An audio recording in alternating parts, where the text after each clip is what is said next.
Mais d'abord, on parle de Ousmane Sonko sous un autre aspect. Il intègre l'ordre des experts du Sénégal 3 ans après sa radiation de la fonction publique. D'ailleurs, l'Observateur nous apprend qu'il prête serment ce matin devant la cour d'appel à la Chambre civile et commerciale pour être reconnu officiellement expert fiscal. Ainsi, l'Obs affirme que Sonko revient aux affaires. Le leader de PASTEF revient aussi à la charge dans l'affaire Petrotim. Selon l'AS, il charge Macky Sall et son frère Aliou, ainsi que tous les ministères cités dans l'affaire des contrats pétroliers et gaziers signés en faveur de Petrotim. Selon Ousmane Sonko, dont les propos sont rapportés par le journal, le déroulement des événements laisse voir un conglomérat de malfaiteurs économiques. Ainsi, il appelle les Sénégalais à assumer leurs responsabilités et particulièrement la jeunesse qui souffre. C'est le moment de mener la mère des batailles, dit-il à la une de Direct Info. Il souligne que ceux qui ont la main mise sur le pétrole ne dépassent pas 10 personnes sur 15 millions de Sénégalais. Donc, il urge d'exiger la lumière sur ce qui se passe au niveau de notre pétrole. Il ajoute que le pouvoir est dans une logique de maquiller le mensonge d'État. À ce sujet, les Échos relèvent son propos selon lequel Macky Sall aurait dû être destitué et jugé pour haute trahison.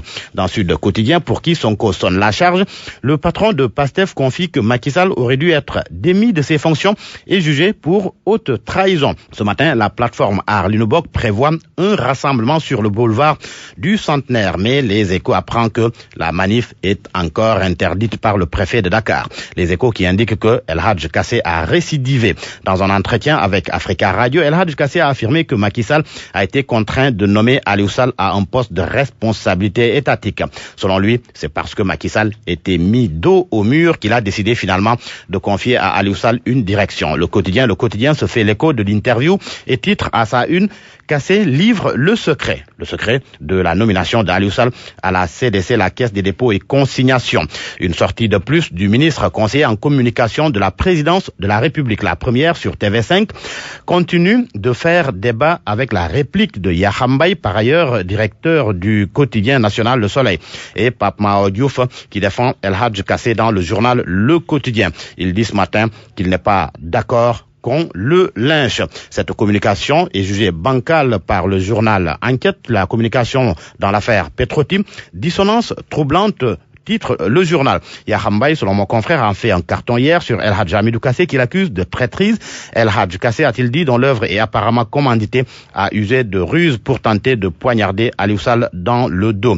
Mais Abdoulaye Cissé, chroniqueur à la RFM, déclare dans le journal que la sortie de Yahambaye est tout aussi catastrophique que celle de Kassé.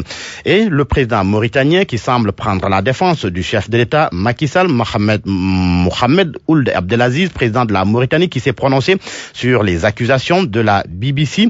Ses propos sont à la une du journal Libération. C'est franchement du n'importe quoi, dit-il. Les montants avancés sur ce jugement que partagent le Sénégal et la Mauritanie sont faux. BP ne va même pas gagner 10 milliards de dollars.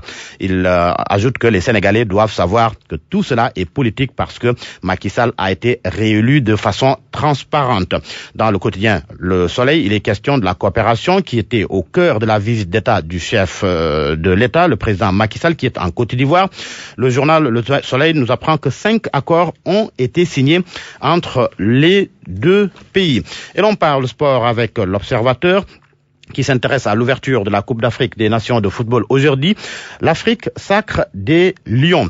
Des entraîneurs se prononcent sur l'état de forme des Lions. Patrice Neveu, le coach du Bénin, qui déclare dans le journal L'Observateur que le Sénégal est l'une des équipes les plus solides. Hugo Bross, champion d'Afrique en titre, lui, souligne que le Sénégal a tout pour gagner la CAN, et Jonathan Pitropa, international burkinabé, qui souligne que Sadio Mané a l'occasion de montrer ce qu'il est. Record parle également de la CAN 2019. C'est parti, s'exclame mon confrère. L'Égypte face au défi du Zimbabwe. Match prévu, Babacar, ce soir à 20h.